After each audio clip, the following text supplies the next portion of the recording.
Tomar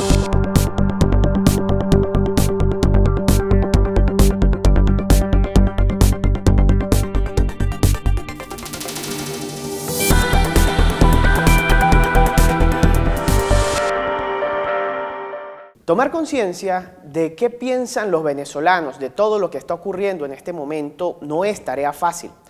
Conocer cómo hemos cambiado como individuos en esta sociedad en la que para muchos el mayor de los éxitos es comer 3 veces al día, mientras que unos pocos llenan sus redes sociales, Instagram, Facebook, de fotografías de una ostentosísima vida, la mayoría de ellos auspiciados por el socialismo del siglo XXI. Eso tampoco es tarea fácil. Data Analysis, la empresa de estadística de esta organización, se ha convertido en referencia para conocer con números en mano más o menos qué piensa la sociedad venezolana de todo esto. Hacen ese trabajo que acabo de mencionar como tarea difícil. Su presidente, Luis Vicente León, se ha convertido en una voz incómoda de análisis político, incómoda para todas las partes. Él no ha vacilado para señalar el estruendoso fracaso del chavismo en la política, pero tampoco lo ha hecho para señalar los también fuertes fracasos de la oposición venezolana para convertirse finalmente en una fuerza política que cambie la tinta con la que se está escribiendo la historia contemporánea.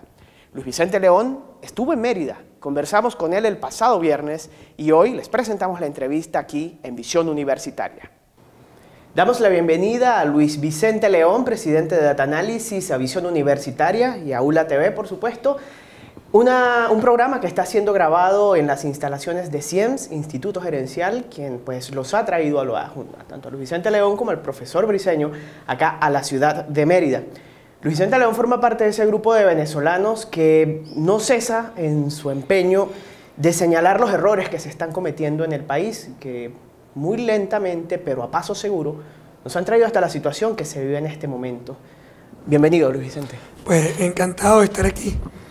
¿Por qué no cesas en ese empeño de mantener levantada la voz frente a la situación que se vive en el país? Sí. ¿Por qué mantenerse firme en eso, aun cuando a veces pareciera que todas esas advertencias no hacen eco en los oídos que debería ser? Bueno, mira, mi empeño no es solo levantar el tema de los errores y los problemas, sino también el de proponer, el de colocar sobre la mesa el debate de qué cosas tendríamos que estar haciendo para eventualmente rescatar el equilibrio en la economía y la estabilidad en el sistema político, democrático. Es decir, economía y política están hoy, sin duda, en una situación muy compleja o complicada, por no decir terriblemente desequilibrada. Entonces, claro, viene atada la necesidad de rescate, de colocar sobre la mesa los errores, a ponerlo o exponer los problemas, pero luego también rellenarlo de propuestas y acción. Claro. Y porque para mí el tema de la crítica o sola, pues tampoco funciona. Somos expertos muchos en eso en Venezuela. Sí, claro, siempre es importante, y no solamente es importante, sino que es un derecho y un deber la crítica. Es decir, en la democracia es fundamental que nosotros entendamos que no se puede criminalizar la crítica. La crítica forma parte natural, bienvenida, y sobre todo cuando estamos hablando de medios de comunicación, la labor fundamental está en, digamos, levantar alarmas sobre los problemas. Esa es una de las funciones fundamentales de los medios de comunicación. Pero en adición, el analista tiene que colocar a veces el dedo en la llaga de los problemas para rescatar la necesidad del debate y también para promover la toma de decisiones. ¿Y por qué no cesar? ¿Y por qué cesar? Es decir, nosotros necesitamos tener permanentemente una presión de cambio. Si pensamos que algo se está haciendo mal, es muy importante estar encima de él. Y algunas personas piensan que es perder el tiempo. Es decir, algunos creen que para que tú vas a estar permanentemente diciendo al gobierno que hay que abrir el mercado cambiario, que hay que negociar precios en el sector privado, que hay que reestimular el aparato productivo, que no hay forma de resolver los equilibrios sin buscar recursos en el mercado internacional, que vamos a tener la necesidad inminente de rescatar confianza, si al final lo ha dicho 20 veces, 100 veces, 1.000.000 de veces y no te hacen caso. Entonces, yo cuando alguien dice eso, siempre me imagino que no tiene hijos adolescentes. me imagino que no, o si tiene los hijos adolescentes, le dijo un día, mijo, no se puede manejar y beber porque es peligroso. O usted tiene que llegar aquí antes de la 1 de la mañana o de las 2 de la mañana, primero porque es una regla y segundo porque es peligroso. Ni tienes que decirle, tienes que estudiar, porque si tú no estudias ahorita y las notas no son adecuadas, tus posibilidades luego para ir a la universidad son más bajas. Es decir, ¿cuántas veces se lo dice a tus hijos y te tiran 3 trompetillas? ¿Qué quiere decir? Que porque te tire 3 trompetillas no se lo vuelve a decir, que no va a estar encima, que no va a buscar todos y cada uno de los mecanismos indispensables para tratar de que rescate el equilibrio, la racionalidad y la vía. No tengo hijos adolescentes, pero recuerdo a mi mamá repitiéndome las cosas 1.000 veces. Luis Vicente, las opiniones que usted ha emitido no son, digamos, de agrado siempre para un sector. Y ahí no ha sido una persona que critique siempre al partido de gobierno o que critique siempre. Ha habido críticas para todo el mundo. ¿Cómo ha sido cargar ese señalamiento? Porque las opiniones son incómodas muchas veces y han señalado a Luis Vicente cuando no les gusta, por ejemplo, que diga que no va a haber elecciones regionales. ¿Qué va a ser lo próximo sobre lo que vamos a hablar? Bueno, mira, eres en política siempre muy complejo, muy difícil. Todo el mundo es sensible. Y en Venezuela... No, bueno, muchos países, pero en Venezuela, por decir el ejemplo donde estamos, no es tan común que el análisis sea un análisis descarnado, objetivo. Siempre tiene una carga digamos, personal y de la pasión del analista. Entonces, por ejemplo, aquí la gente no está acostumbrada a que si tú eres opositor o tú crees que el gobierno es inadecuado, en un momento determinado te voltees y hagas una crítica severa de la acción de la oposición. O reconozcas una acción positiva del gobierno. O digas que la encuesta, por ejemplo, muestra que el gobierno va a ganar en esa elección. Ese no es el caso ahora, pero lo fue en el pasado muchísimas veces con el presidente Chávez. Entonces, la gente no entiende, porque, a ver, es muy simplista el análisis en Venezuela, no hay capacidad de pensamiento abstracto. ¿Y no hemos madurado con todo lo que se ha vivido? Yo diría que sí, yo diría que hoy, yo por ejemplo me siento mucho más libre, paradójicamente en un país con menos libertad de expresión, yo me siento mucho más libre al revés de poder criticar acciones de la oposición y conseguir cada vez menos y menos y menos grupos que sienten que es que tú eres un traidor porque haces eso. Es otra cosa porque ellos también lo critican. Las elecciones regionales, Luis Vicente, en días recientes pudimos leer declaraciones en donde pues alerta que si eso no se logra planificar antes de que termine el mes de enero, sencillamente no van a haber elecciones regionales. Por un lado eso, ¿qué opinión le merece eso? Pero además, ¿qué opinión le merece que las elecciones se hayan convertido en una ficha de negociación en Venezuela, cuando es algo que está establecido en la Constitución Nacional? Sí, bueno, arrancando por la segunda parte, solo hablar de eso es una barbaridad, es una demostración abierta de la pérdida de todo sentido en el concepto democrático. O sea, uno no puede hablar en un país democrático de si va a haber o no va a haber una elección, que está además establecida.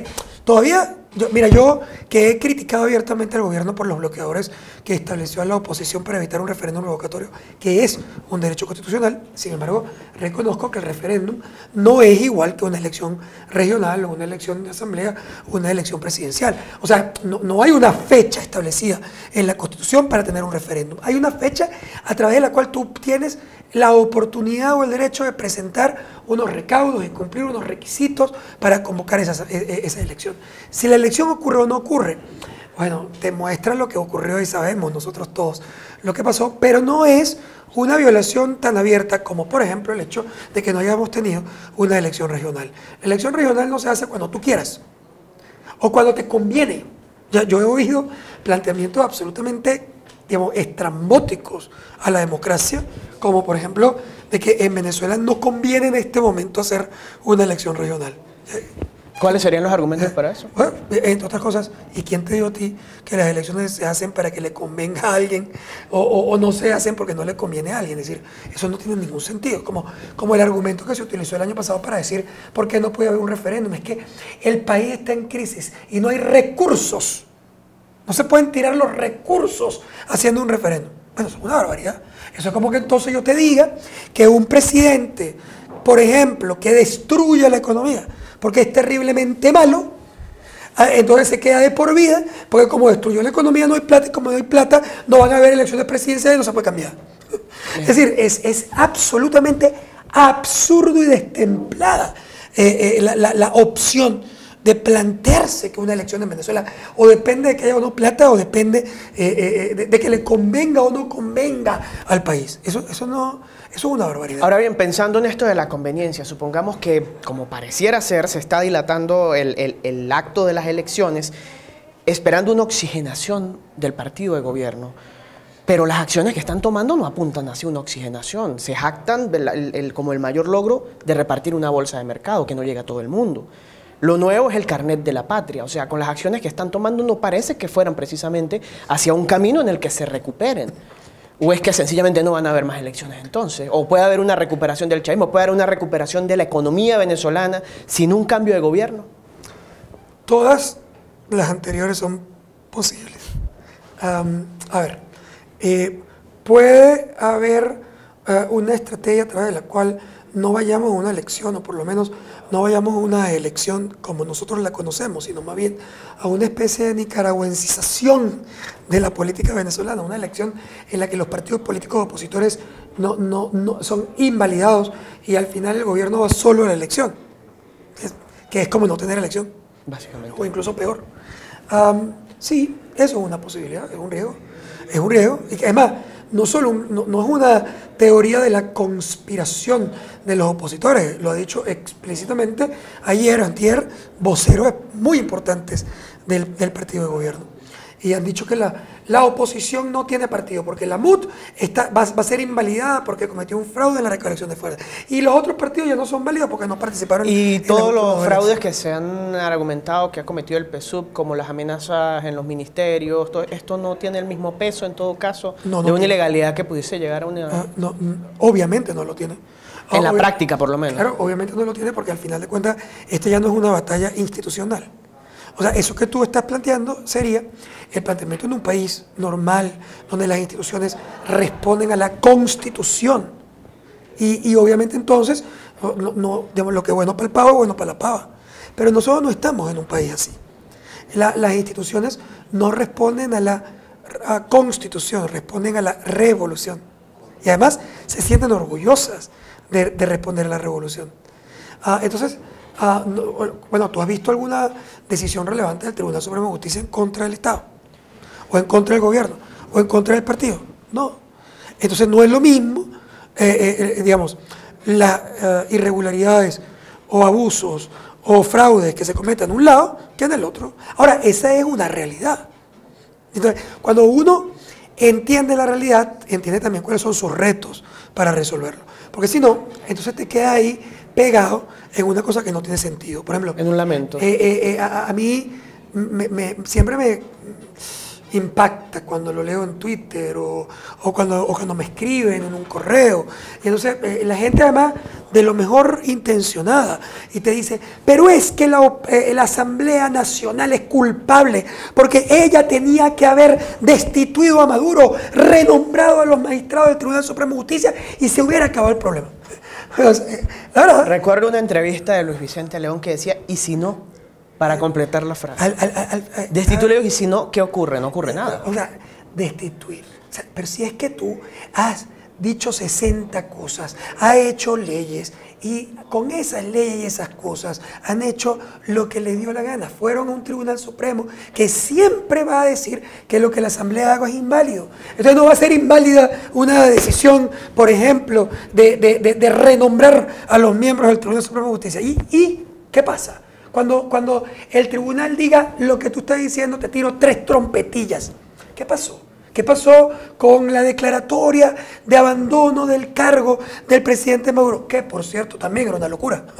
Es decir, es una locura que el Tribunal Supremo de Justicia permanentemente diga que lo que dice la Asamblea Nacional, que es la Casa del Pueblo, es inválido. Pero también es absolutamente absurdo que la Asamblea Nacional de Venezuela decida en un momento determinado decir que el presidente Maduro abandonó el cargo. Si algo no ha hecho el presidente Maduro es abandonar el cargo. Más bien, por exceso de estar en el cargo, haciéndolo de una manera inadecuada, el país está en una situación crítica.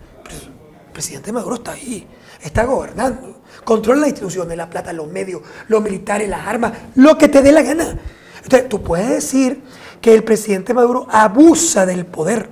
Está mucho. O abusa en negativo, abusa utilizando su control institucional. Pero por Dios, que el presidente abandonó el cargo es una cosa absolutamente destemplada. Hay una idea que planteaba Luis Vicente a finales de 2015 y que la recorre todo 2016, el año de la primitivización del venezolano. ¿Cómo ha cambiado el individuo a la luz de esta situación en donde se percibe como el mayor éxito conseguir comida, donde ya no se para resignado a hacer la cola, sino resignado a tal vez hacer la cola y no lograr nada?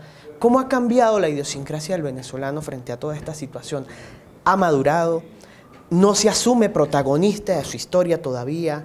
¿Han variado sus códigos frente a cosas como la mitificación de los delincuentes? Lo vemos en los autobuses, las deidades malandras, por ejemplo. ¿Cómo ha cambiado el venezolano en medio de todo lo que se está viviendo? Bueno, mire, yo creo que es obvio. Primero que hay un proceso de habituación a la pérdida de los derechos y al alejamiento de la modernidad. O sea, Venezuela ya no es un país moderno. No lo es económicamente, y no lo es políticamente, y no lo es socialmente. Es obvio, además, es un tema que está a la vista de todos. Tan obvio que cuando tienes algo moderno, entonces te impacta. Te impacta el teleférico de Mérida. O sea, ay, qué bello, qué bonito. O sea, te impacta. O sea, te impacta, no sé, una buena obra de teatro. O que reparen algo, que reparen alguna falla en algún lado y que dure más de un mes funcionando. Pero ¿por qué? Bueno, porque son cosas absolutamente atípicas. Si son atípicas, entonces te tiene que impactar que sea atípico. Eso básicamente nos indica que en realidad el venezolano se ha ido acostumbrando, habituando a esa pérdida de derechos, a esa pérdida de ingresos, a esa pérdida de oportunidades, y que empieza a dar las gracias por las migajas, porque eso es normal. Ese es el proceso de habituación normal del ser humano. Si cuando tú metes a una persona en la cárcel, incluso en una cárcel terrible, los primeros días esa persona la pasa, digamos, en depresión total, es una cosa espantosa. Pero a lo largo de un tiempo se acostumbra, se habitúa al hábitat nuevo. Y al final llegan a ocurrir cosas tan locas como que un preso se siente en casa, en la cárcel, y que cuando siente que va a salir, se siente estresado. Dar gracias por las migajas, ¿será eso un plan finamente diseñado o una casualidad fortuita de esta serie de errores que se han cometido? Mira, yo soy, digamos, un poco reacio a pensar tantas teorías de la conspiración y tanta capacidad de planificación del gobierno y del partido en la maldad. Es decir, porque si tú tuvieras capacidad de planificación sofisticada para la maldad, tendrías también algo te quedaría para planificar la organización de un hospital o para administrar las divisas para que no falte la comida o que no falte la medicina, que evidentemente te impacta negativamente en la evaluación de gestión. Entonces, un gobierno que no es capaz de tener papel toalé, no puedo yo otorgarle esa sofisticación de pensamiento tan agudo como para planificar todo lo que está ocurriendo en el país. Yo creo que han pasado cosas. Algunas cosas se planifican, otras no, otras te salen, ensayo y error, hay de todo. Pero no es verdad que nosotros estamos aquí destruidos como país, porque es que el gobierno y el presidente diseñó esa destrucción. El discurso de la antipolítica, Luis Vicente, vemos cada vez más, el venezolano se niega a hablar de política, ven la política algo sucio, algo malo, algo que es culpable de todo su sufrimiento. ¿Cómo de pronto hacer creer a los venezolanos que la política no es mala, que lo que ha habido son malos políticos, tal vez? Bueno, el tema básico es que la participación, que al final de cuentas es la política, la participación es el único elemento que va a sacar a los venezolanos de su crisis y al país de la crisis. Lo que pasa es que nosotros hemos tenido muchos problemas en conjunto. Primero, el sistema político opositor, hemos hablado de críticas muy severas sobre el gobierno y su incapacidad de gobernar bien, racionalmente.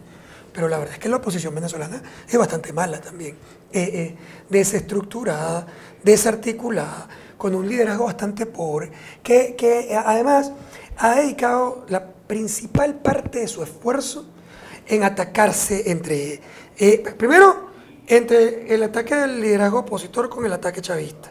Y ahora, internamente, los propios opositores atacándose unos a otros.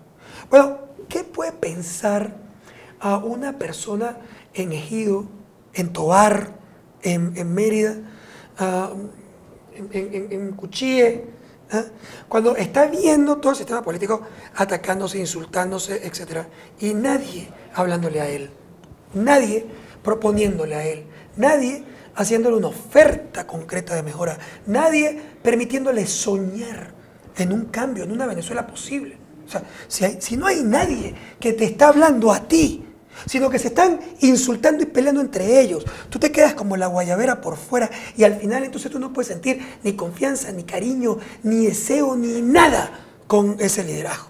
Pero además, ese liderazgo es un liderazgo completamente fracturado. Entonces, con doble objetivo. El objetivo sí, quizás común, de cambiar el gobierno, pero el segundo objetivo es cambiarlo por mí, y tú por ti, y aquel por aquel. Y entonces al final terminamos siendo también nosotros adversarios o enemigos en la batalla política, cuando para poder enfrentar a Chávez, ya a Maduro, pero y también a Chávez, no solo a Maduro. Es más, en este momento probablemente más a Chávez que a Maduro, porque Chávez tiene 52% de evaluación positiva, mientras que Maduro tiene 18%. Ya que menciona eso, lo que está ocurriendo en Venezuela es el camino al que se ha llegado, por el que nos dejó transitando Chávez, o como muchos dicen fue que Nicolás Maduro dilapidó la fortuna política que heredó. Bueno, ¿esto iba a pasar, estuviera Chávez o no? Es difícil, ¿sabes? Nunca podemos saber qué hubiera hecho Chávez. Quizás si nosotros revisamos su estrategia o su acción política en el pasado, uno hubiera podido presumir que Chávez tenía más fuerza, más popularidad, más decisión y sobre todo tenía más influencia en el venezolano, que además le daba el beneficio de la duda y le permitía tomar decisiones esperando cosas más en el futuro que en el presente. En el caso de Maduro no. Maduro no tiene ni esa popularidad, ni esa fuerza, ni ese carisma, ni logra que la gente esté dispuesta a confiar en él y a postergar gratificaciones. Por tanto, eso hace que para Maduro sea más difícil gobernar que lo que le fue al presidente Chávez. Por otro lado, Maduro tuvo que ceder mucho más que Chávez, porque no era popular. No siendo popular... Pero ceder dentro de su propio grupo. Claro, ceder a los militares, por ejemplo, para poder tener apoyo más allá del tema popular. Por ejemplo, empresas militares no se investigan.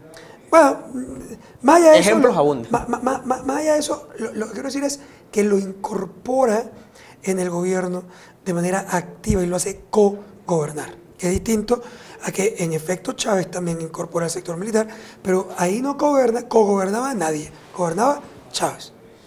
Hoy el tema es más co-gobernado y hay mayor dependencia de Maduro al sector militar como de Maduro a los radicales de su partido. Entonces eso es una situación distinta a la situación convencional. Luis Vicente, las universidades venezolanas han tenido un rol preponderante no solo en la Venezuela actual, en donde pues han capitalizado tal vez mucha protesta y todo, sino en la formación de la clase gobernante actual. Ejemplo, la Universidad de los Andes, y acá sale Tarek El Aizami, sale Luzbel Roa, sale Jason Guzmán, que ha estado siempre en el Ministerio de Educación Universitaria, salen muchos políticos actuales que están muy dentro del gobierno chavista. ¿Qué responsabilidad tienen las universidades ahora de cara a la situación que se está viviendo? ¿Qué rol deben jugar de pronto con esa imagen de farol que iluminan la verdad, que iluminan el camino? ¿Qué pueden hacer las universidades en medio de toda esta situación? A ver, vamos a separar tu pregunta en dos partes. La primera es aclarar que el hecho de que importantes personas, líderes, personeros de gobierno, que hemos evaluado en negativo, provengan de la universidad, ya sea la ULA, la central o donde sea, no tiene absolutamente ninguna correlación ni con la calidad ni con la responsabilidad de esas universidades. Porque las universidades están ahí para entregar conocimiento, para debatir, son abiertas y precisamente su condición de abierta permite que tú puedas formar profesionales que son de derecha o de izquierda o de centro. Es el pluralismo que pregona. Es básicamente su esencia y su razón de ser. Nosotros no estamos aquí para ser una máquina de capitalistas o una máquina de socialistas.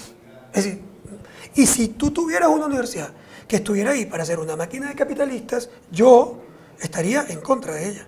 O por lo menos en contra de que eso lo financie el Estado venezolano. O si fuera una máquina, ser socialista. Es decir, no.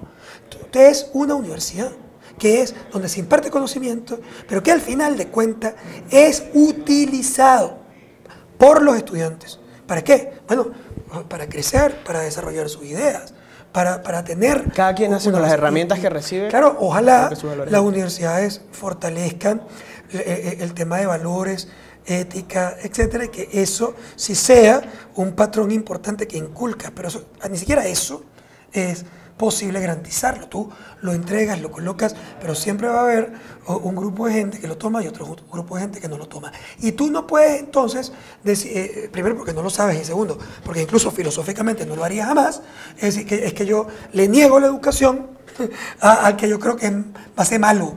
O sea, eso no existe. Por lo tanto, la universidad no es responsable de esto, porque vengan de ahí los dirigentes de ninguna parte. Ahora, si tienen una responsabilidad, la tenían y la tienen hoy. Y, por cierto, diría que hoy no se está cumpliendo cabalmente. Hay muchas que sí. Además, déjame aclararlo, porque siendo una crítica lo que voy a hacer sobre las universidades en Venezuela, en el canal de la universidad.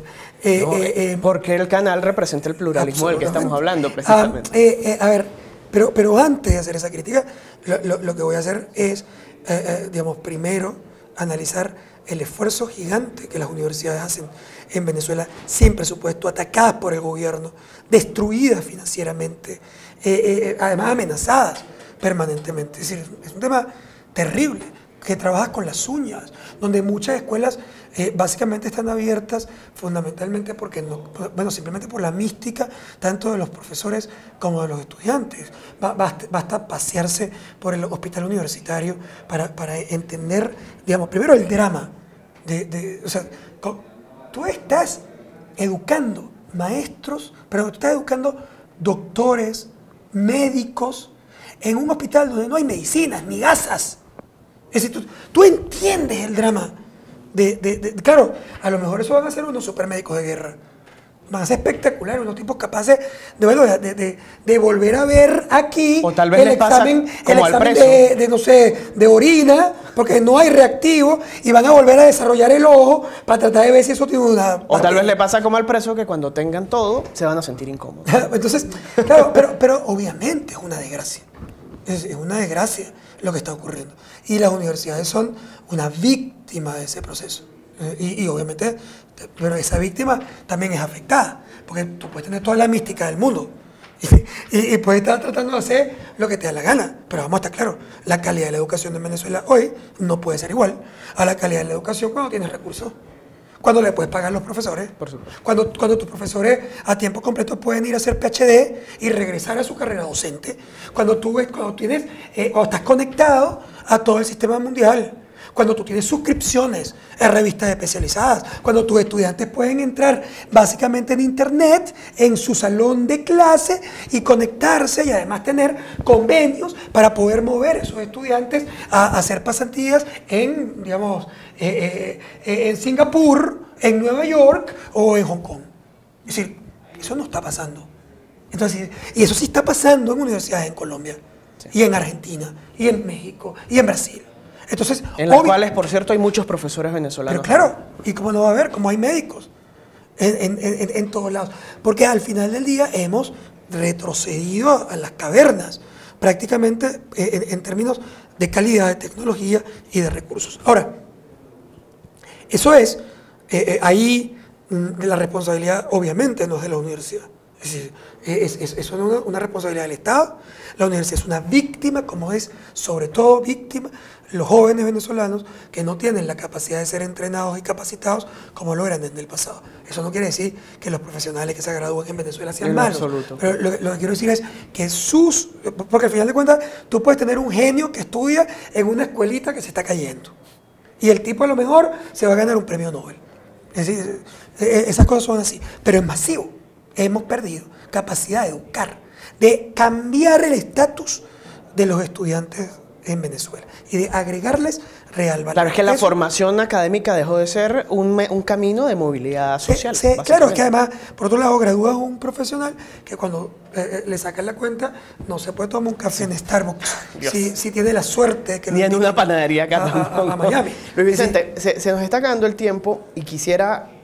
No, pero perdón, solo cerrando, no quería dejar de decir que sí hay una responsabilidad de la universidad en algo. Es decir, si bien no es su responsabilidad no tener plata y haber perdido, sí es su responsabilidad no estar al frente en este momento.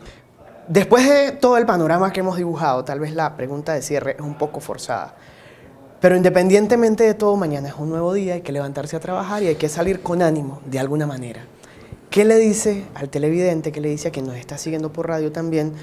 Oye, para que tenga un poco de ánimo en medio de esta tormenta, que se aferra para que no se lo lleve la tormenta. Crisis es una palabra con la que Venezuela ha convivido. Esto no es nuevo para nosotros. Nosotros nacimos en una crisis cuando unos españoles llegaron aquí a la tierra de los indios y les cambiaron la vida y les crearon una crisis. Crisis era la guerra de independencia, que podía tener todo un objetivo muy loable, pero que fueron 17 años de destrucción, de muerte y de economía en el piso. Crisis hubo en el 83, cuando en Venezuela no había ni para comprar pañales. Es decir, nosotros hemos vivido muchísimas crisis. Aquí la gran pregunta es cómo surfeamos, cómo salimos de la crisis, cómo tomamos ventaja de ella. Y yo le voy a decir una cosa, es decir, hemos hablado aquí de la crisis, que es más o menos decir una cosa contundente, terriblemente negativa, como que solo estamos usando hoy en Venezuela el 35% de la capacidad utilizada. Es decir, solo estamos usando una tercera parte de nuestras plantas, de nuestros equipos, de nuestra infraestructura para producir. Eso es un drama, ¿verdad? Ahora yo te lo voy a decir de la otra manera. Es decir, Venezuela no es Haití, ni Etiopía, ni ninguno de los países africanos que hoy están emigrando a Italia muertos de hambre. Porque esos países necesitan un helicóptero de la Cruz Roja que les tire comida, porque no tienen ninguna otra forma de sobrevivir. Venezuela no necesita ninguna comida de la Cruz Roja. Venezuela necesita dólares del Fondo Monetario, del Banco Mundial, de las organizaciones internacionales, de Wall Street, para poner activo el 65% de las máquinas que sí tiene, de las industrias que sí tiene, de los procesos productivos que sí tiene. Por lo tanto, son historias completamente distintas. La capacidad de respuesta de Venezuela es la más elevada de toda América Latina. El tiempo promedio para rescatar el Producto Interno Bruto precrisis que Venezuela ha tenido en las últimas 4 crisis latinoamericanas ha sido un año. Es decir, el país con más rápida reacción y más rápida recuperación en toda América Latina ha sido Venezuela, y es de los mayores en capacidad de reacción en el mundo. Entonces ese es el país que tú tienes enfrente. Entonces, ¿vale la pena estar ahí? Bueno, las decisiones de quedarse o irse sí son personalísimas, pero yo le voy a decir una cosa: yo estoy aquí no por un tema romántico ni patriótico. Yo estoy aquí primero porque este es mi país y nadie tiene derecho a impedir que yo esté. Y segundo, estoy aquí porque creo que los que van a estar aquí, si logramos construir o reconstruir ese país, vamos a tomar infinitas más ventajas que todos los que se tuvieron que ir, a los que yo básicamente respeto, les deseo la mayor suerte y les doy las gracias porque me están dejando un espacio divino que probablemente podremos aprovechar los que aquí estamos. Luis Vicente, muchísimas gracias. Gracias a ti. Amigos, de esta manera llegamos al final de esta entrevista con Luis Vicente León, presidente de Data Analysis, quien se encuentra en la ciudad de Mérida, traído por Cience, el Instituto Gerencial acá en Mérida. Hasta la próxima.